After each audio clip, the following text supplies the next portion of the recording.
اسی دوران اس وفد کے بعض آدمیوں نے خواب میں اپنے بادشاہ کو اس بچے کا دشمن دیکھا۔ ان لوگوں نے حضرت مریم کو اپنا خواب سنایا اور مشورہ دیا کہ اس بچے کو کسی محفوظ جگہ لے جائیں۔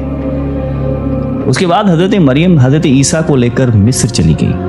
جب حضرت عیسیٰ کی عمر مبارک 13 سال ہوئی تو بیت المقدس واپس آ گئی۔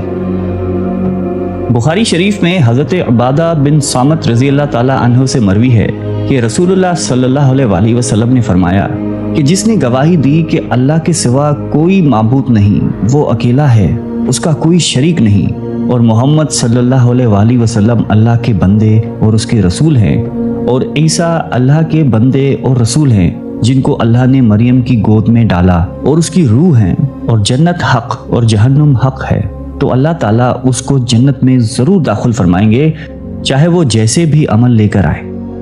اللہ تعالیٰ ہم سب کو قلب سلیم عطا فرمائے اور قرآن اور حدیث پہ چلنے کی توفیق عطا فرمائے۔ آمین۔